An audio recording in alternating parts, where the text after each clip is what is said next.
Welcome to our second podcast called The Cosmos.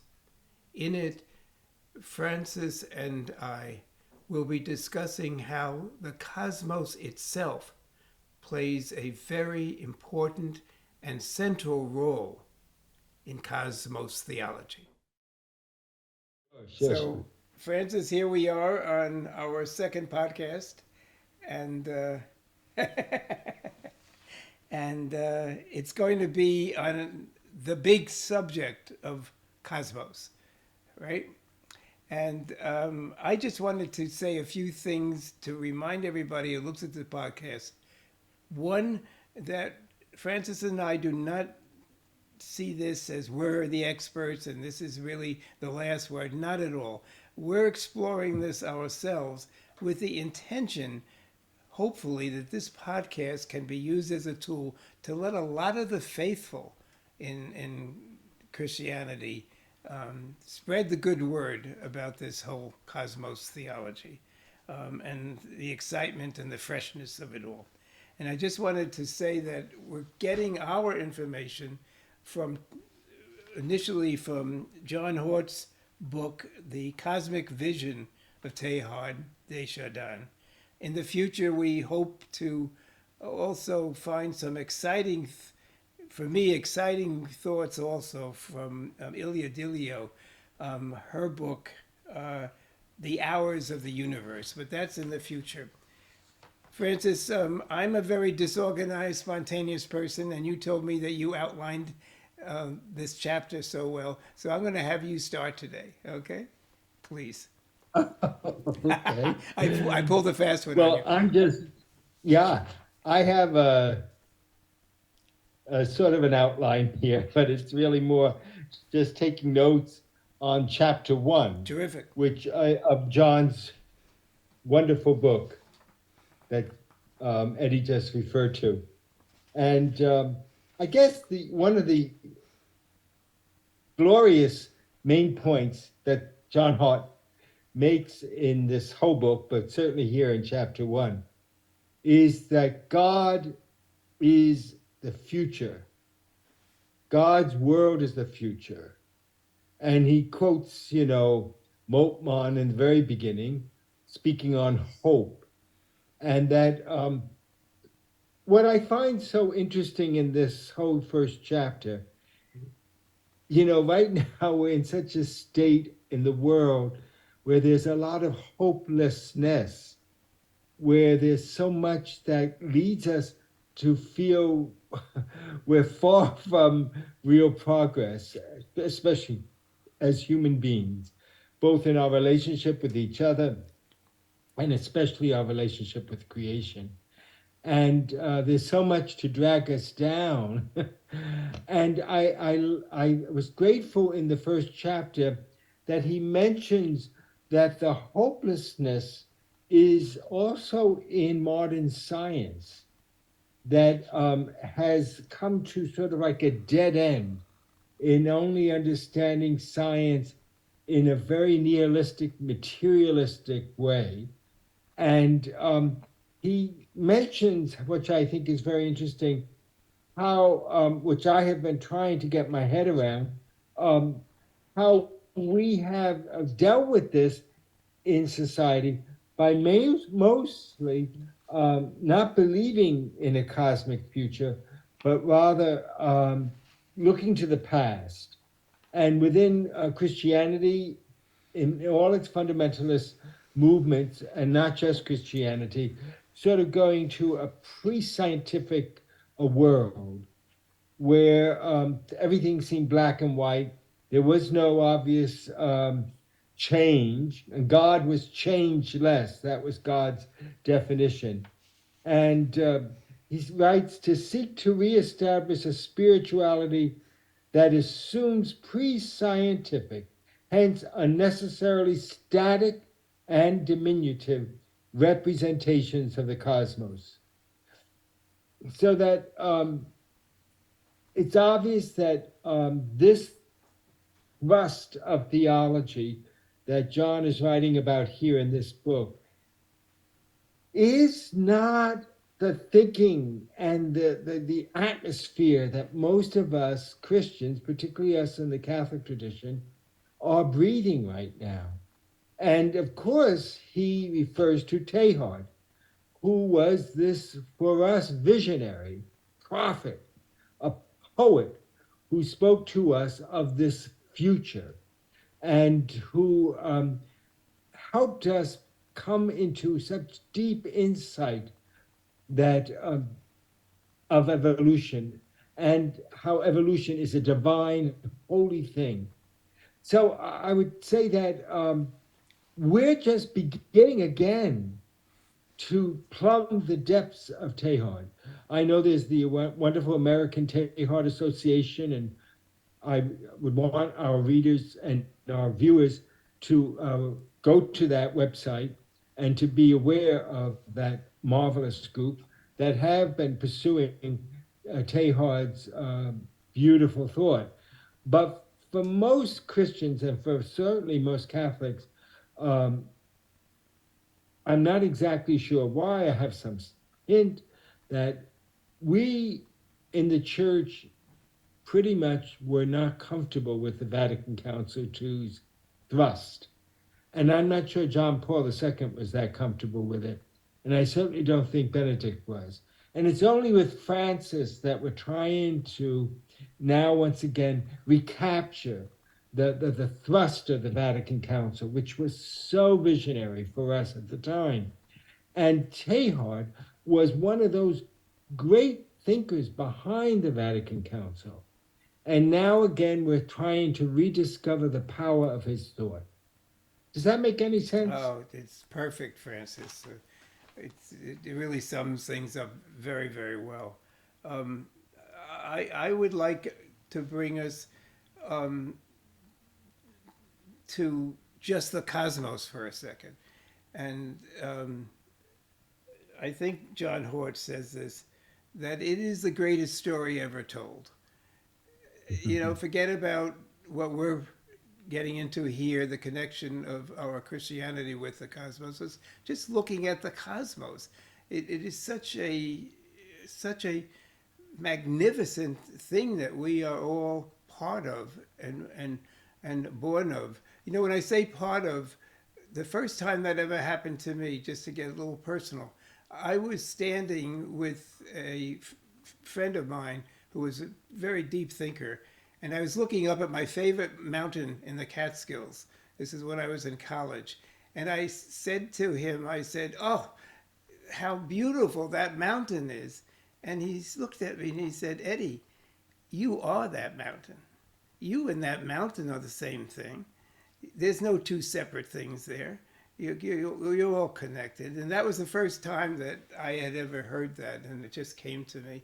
And of course, Teilhard says that so well. But the cosmos itself, as we all know, the hundreds of thousands of galaxies and quite possibly the other big bangs, perhaps even infinite big bangs that have been happening. It's just it's enormous. But you know what?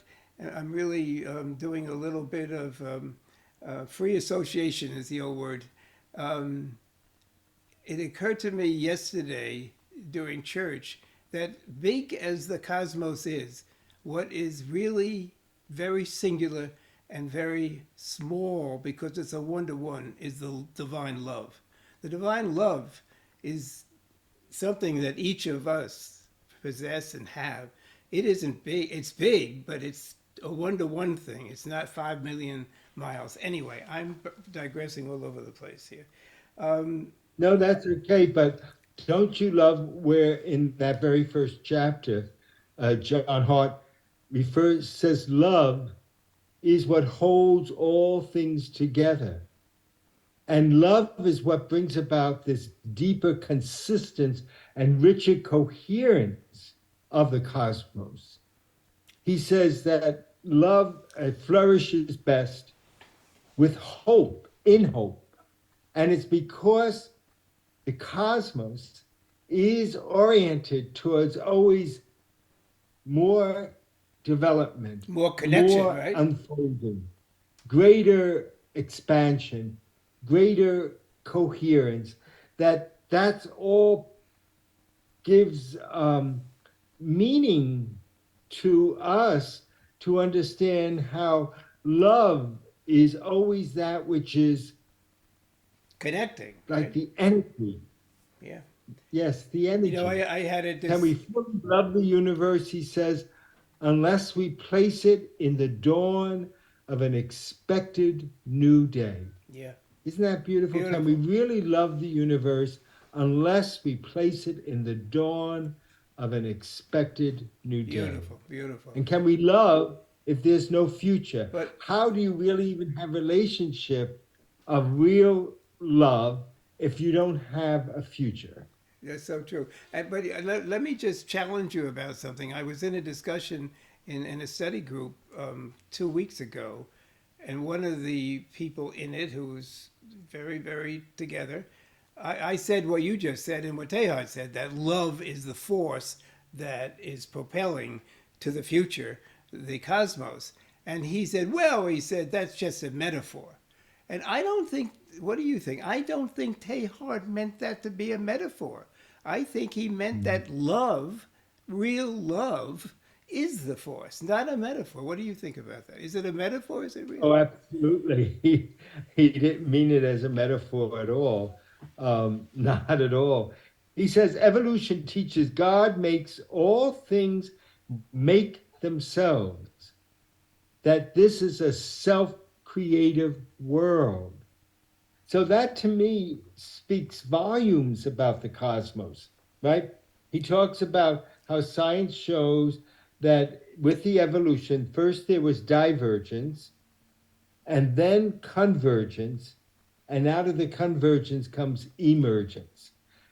This whole thing is about always evolving into more and more But creatively.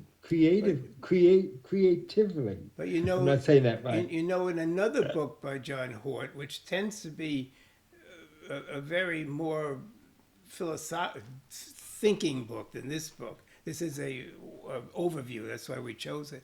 But I think Hort makes a big point, and if he ever sees this podcast, I apologize if I don't represent his thinking.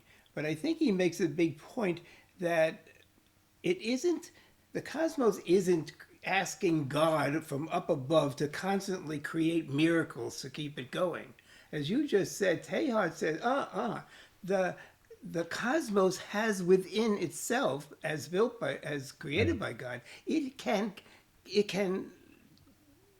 energize itself. It can create. It doesn't have to have a miracle constantly happening from God.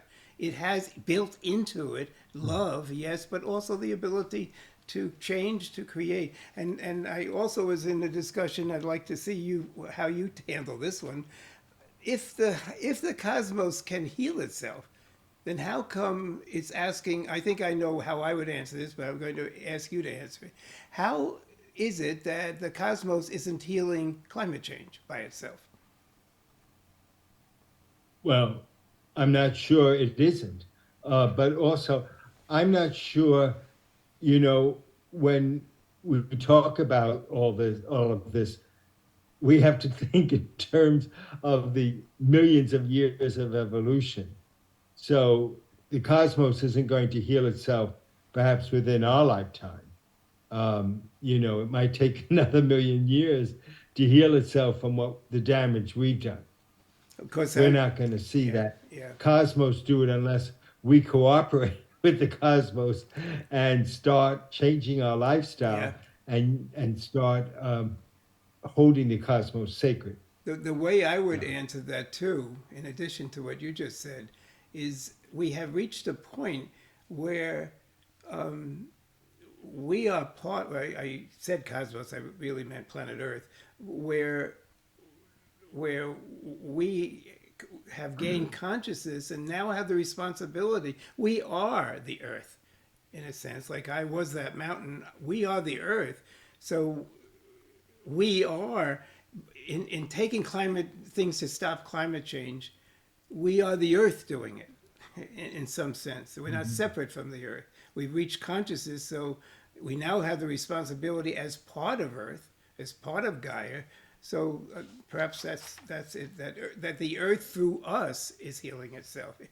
It's reached a point where consciousness, conscious beings, have to be part of the healing because There you are. You've yeah, just answered your question. I yeah. love it. Well, no, That's great. I answered it. There's never one answer to a question, right? I answered it in a different way, but anyway. No, but it's terrific because every part of us is part of the cosmos.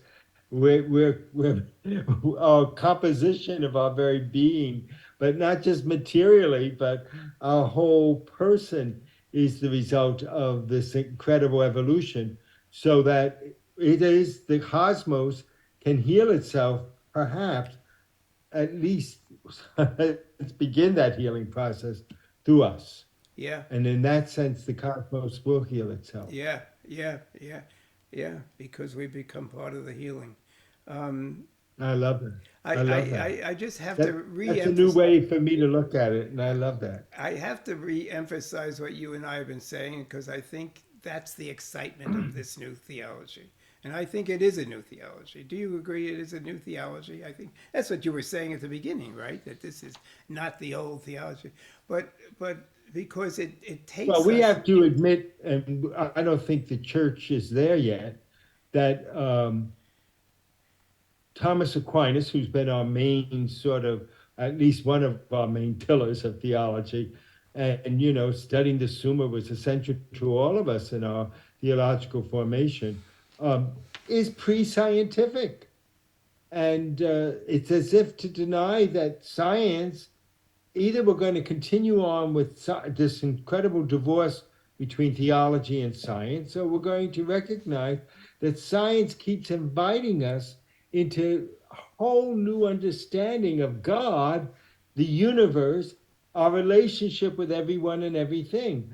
I mean, the interdependence of everyone and everything that our brilliant brother Thomas Berry, who, of course, was inspired by Teilhard, how Thomas Berry has brought that consciousness to us, and the whole story of the universe has had to change the way we do theology. It has to. We did not have this understanding before. I mean, I love the way, I think Thomas Berry in his work too brings out how in the Eastern rite of the church, we had a much better understanding of creation's fulfillment, and how Christ was the cosmic Christ was the invitation to that fulfillment of creation. But that didn't happen for us in the West. Well, we cut ourselves off from the East. And so that we have got to create a new theology because of science and what science has revealed for us. It's made all the difference. I'd like to get to another part of the chapter, which I think is a very fundamental premise of John Hort, that we have always been an Abraham religion. And he comes back over and over again. And what he means by that is that the Abrahamic religion is a religion of promise, which is the future, right? It's the future. So that lo and behold, Christianity really goes back to Abraham, to the very origins Of course. of the bigger religion that we profess, and that therefore no longer. I mean, and this is another part to this effect on cosmos theology on us. I was always taught, and I think a lot of us Christians were always taught, that the important thing is to save your soul, right? The important thing is to make sure that you don't commit sin, make sure that you are virtuous. Now, because of the cosmos theology, that's gone. What is the center is not that I have to save my soul, I have to help the cosmos. I am part of the cosmos. It's the cosmos that has to be saved. It's the cosmos that has to be resurrected and brought to its fruition. It isn't, and no longer. We should have always known that, right? The early Christians always had came together in little groups, right? And Christianity from the beginning was not an individual enterprise. It was a group enterprise. It was the faithful coming together enterprise. But I think the cosmos theology, once again, is taking us back to our roots in that sense, too. Yeah, and I think that the whole understanding of what is community, so that community is not just us human creatures, but community is the entire cosmos. So our sister and brother creatures, great and small, all the elements of this planet, of this planetary system, but this galaxy within all the other galaxies. This is the community, this cosmic vision. And again, Barry is the one who really drives that home. I happen to have the book open to page 3 in that first chapter, and it's exactly what he's saying. As he says, as he grew, and he's talking about Teilhard, in both scientific and theological understanding, Teilhard came to believe that the universe's true coherence belongs to the future, not the past or present. The Pauline Christ is for Teilhard the promise, center, and goal of cosmic process. Over the centuries, unfortunately, Christianity lost the sense that our own redemption is tied up with God's bringing the whole universe to a head. And he gives that Greek word, which I'm going to slaughter, the anakephalaiosis. I can never get that right.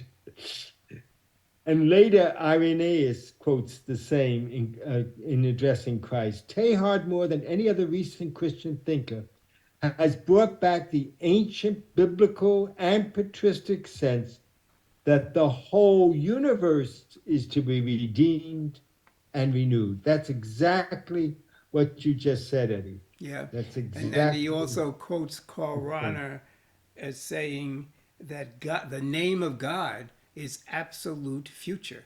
Absolute Isn't future. that amazing? Yeah. But he also clarifies something which I think those listening to the podcast perhaps are wondering. It doesn't, he says it doesn't mean that God, okay, God no longer is up in the clouds, granted. Okay, God is now in the cosmos. But it doesn't mean that God is not present and only in the future. And he clarifies that very well. And it is something Okay. that one can wonder about. If you're talking about God in the future, well, does that mean God is in the now, where the cosmos is growing now? And he says that the God is present in the now, but he is. But no, I don't want to say he that, but that the Creator, the Holy Sanctifier, as you have often said, is a future God. It's sort of like God sitting here saying, I'm here, but I want to remind you, I'm bringing you to the future. I'm not talking about the past. I'm here with you, but I'm a future oriented God. I'm a future oriented sanctifier, Christ, whatever, right? So one shouldn't misunderstand that God is only waiting in the future and we're all alone here without him. Nuh-uh. Excuse me, I want to excuse everybody in the podcast. It is so hard not to use the word he. So very difficult for God. So every time I do it, my mucho apologies. Okay, I'm really sorry about this, but it's difficult. Anyway, But I like the fact that, even in our present instruction in homiletic, preaching, we're invited to use the scriptures to understand how and what and when it sits in Laban of that time and place of that story, but how that story is informing our story, so that even the word of God is never just of the past. We've always said that the word of God is now. so that when we proclaim it in our gathering, which we call liturgy, that the God is creating now. So that means God is both now and always in the future, because our stories are always evolving. Humanity is evolving. So we're saying right from the get-go that the scriptures, the past, is as relevant to the future because it's not static, but that God is continually bringing us into new meaning and new understanding as we are rooted in the past. And once Does that again, make any oh sense? gosh, yes. And once again, that is such a non-static, boring God. That is a God who is, there are places I think in Hort's book, which, or maybe it's Ilya, I don't know which almost says the heresy that God is not, that God changes, that God is growing, not the essence of God, but God is with a moving cosmos. He's not just some static being, who's sitting up there. And then I also want to bring in the not yet. I mean, that's such a big phrase for Hort and for Teilhard, I think. Not yet.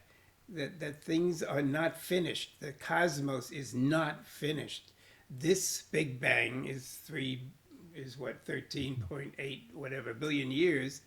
But it's not fit. This Big Bang is far from finished, and I think what is going to happen in the cosmos that you were alluding to before when you said that it gets more and more cohesion, it gets more and more to connectedness, that consciousness has arrived, but the evolving of the cosmos is going to be greater and greater and greater consciousness, which for me, heaven is sort of like going to a new dimension where you grow in your ability to love God.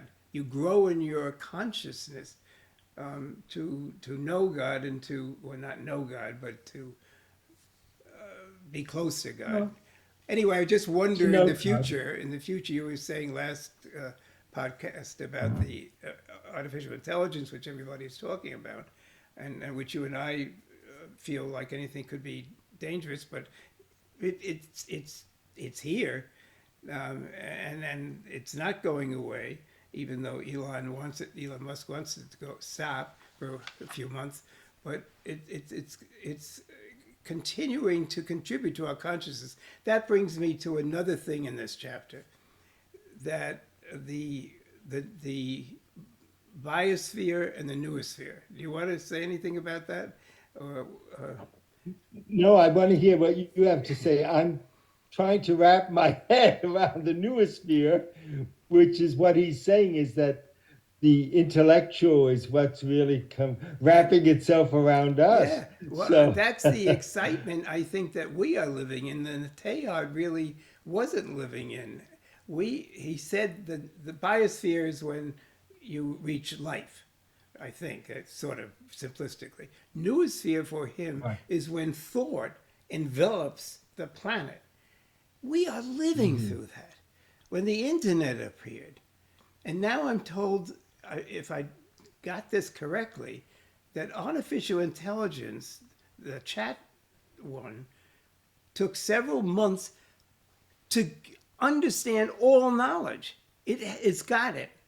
And now it's using all of the internet to, if you will, write things or whatever. But I think we're living through it at the birth of the internet, and at the birth now of AI. Thought is starting to envelop. As I saw Elon Musk actually being interviewed the other day, and he said something which he put very well. He said you could have a person living in the Amazon, and they have access to all thought. They have access to everything through the internet. All they have to do is turn on their computer and access it. I mean, so I think we're living through the emergence of what Teilhard predicted, or perhaps he thought it already arrived, I don't know, the noosphere. And I think that's what he means. And I can't help but think that that's going to eventually, not in my lifetime, but eventually bring everybody together. You know, the earth is going to become one in some higher consciousness anyway. But that's my understanding of the noosphere. Do you think I have it right or not, or what? Well, this is where I start. This is where I start. First of all, pleading ignorance, because I'm not a student of science in that sense. Of I get my little bit of information from what I read in the New York Times and a few articles in journals. But also, I can't help but being influenced by a lot of these kind of dystopic future type of films and books that Yeah.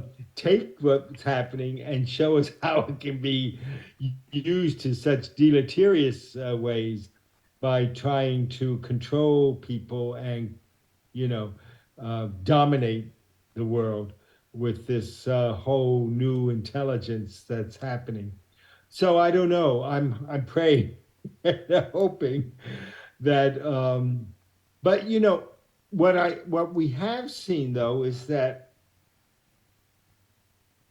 we have when I remember, because you and I living during this period of just going through life before computers, now life after computers or with computers, how it was going to simplify our lives, and it certainly hasn't simplified our lives at all. I think our lives have only become much more complex Well, that's and where, much more time spent forever. well, that's, So I'm wondering, how we were all going to, have these, and the other thing is how much this information has been overwhelming us because people are just inundated with constant negative information, and they're glued to both their phones and their iPads and whatever other device that they have, and it's just like too much. yeah. So I'm just wondering how this is all working out. Well, I don't want to say I'm two a things I'm a that, little bit of an old fart in this oh, world. stop it. I've been around longer, so I'm a bigger old fart. um, I just want to say that AI is going to simplify it for us. For instance, I saw recently where you want to make a very complicated dish, food dish. All you have to do with the chat AI is say, "I want to make this." It then sends to the supermarket all the ingredients automatically. You don't have to think, you don't have to do anything. It sends to the supermarket all the ingredients of this thing you want to make, together with how to make it, and sends it back to you, and you just sit there. So, in general, if people are wondering that perhaps you and I are talking too much about our reflections on science, I want to remind everyone, and I hope you agree with me, what this podcast is about is the excitement that science is contributing to our Christianity, and I think to all religions. Not Well, materialistic science, absolutely. but the great discoveries are enriching this new cosmos theology. And that's why, if you're wondering, those of you looking at the podcast, why are we talking so much about science? Because science is now, as you said earlier, finally being embraced by Christianity rather than being the For enemy. sure. And I think, again, what you were sharing before, that the cosmogenesis is that we're recognizing that the cosmos is a work in progress, and the cosmos is forever about the future. And Christian thought has always is always connecting the cosmogenesis to the biblical promise, because the biblical promise is always about the future. It's always what God is holding out to us, what God is inviting us to, what God is leading us to. So, I can't, I think that that has to be one of our um, dreams and our goals as Christians, is how do we bring about this wonder, this evolution to become God's beloved community, where we are all in communion with creation and with each other. Yeah. That's The and sure, You just described what Teilhard, I think, or Hort or whoever calls Christogenesis, so the beautifully, Christogenesis. so beautifully, yeah, so beautifully. And you mentioned Ilya, and that's the title of her website. So we want to recommend to our listeners to also go to the website Christogenesis of Ilya Delio's www Christogenesis, just like there's the www.teharddeschardin.org website, and you'll get loads of material and good conversation on both those Well, I want websites. to just say that Ilya was the first thing I read. She turned me on to this, and I am looking forward in the future, in addition to John Hort's book, that will also incorporate some of her thinking too. And who knows, maybe And we'll maybe, add. and since Ellie is a dear friend, maybe we can get her to speak on this Well, podcast and have some real intelligent when you say dear conversation. friend, You and Ilya rather than you and me. when you say dear friend, I am so jealous of you that you told me you had dinner once with her. I've never Well, met her. she's become a close friend of ours, and we're unfortunate we only live a few blocks from each other. Wow, wow. You know Yeah, that. when she's not teaching at Villanova. You know, we're going overtime here, but the last thing I'd like to say is that I just read through a friend of mine sent it to me, a famous that a famous moment in Teilhard's life that I sent to you. I don't know if you had time to read it, whether you knew about it. A lot of people I know about it. just did. That a little girl, a 7-year-old girl, bumped into him and called him Tara or Torah. And every twice a week they would walk in Central Park. And we can send her diary is so magnificent. How he would talk to the trees, and once he would stoop down and say, look at that little caterpillar. What beautiful little legs he has." He was so absolutely in love. Such a modern Francis of Assisi, I guess, huh? So in love with all of nature, all of Well, nature. and the wonderful point she makes is here's Teilhard under such a terrible time of being silenced by the church, not being allowed to publish, and yet here Or he is teach. He couldn't still teach. couldn't teach, and he's filled still with childlike wonder, so that he and she could become such close, intimate friends and have this revelry time of revelry in creation. And she says that other people couldn't help but hear their conversation and also became part of it. I just thought that was amazing. And that a person with such emotional trauma that he couldn't teach, he couldn't be published, could still enjoy Central Park and all of the wonderful, wonderful Well, and she, beings there, yeah, yeah, trees and she said included. he was luminous, luminous. He still radiated light, Exactly. which is, Well, he's radiating our light in this podcast, right? I hope I think so. we're way I over hope time. so. I think we're way over Okay, time. okay. But I hope Well, it people was a will. wonderful to be with you, Eddie, Oh, again, and thank I your want wonderful everybody. son. Want everybody. You mentioned about homily or something. I want everybody to know that is your whole life, being a homilist and Ah, going, it's almost spending every day of your life, right?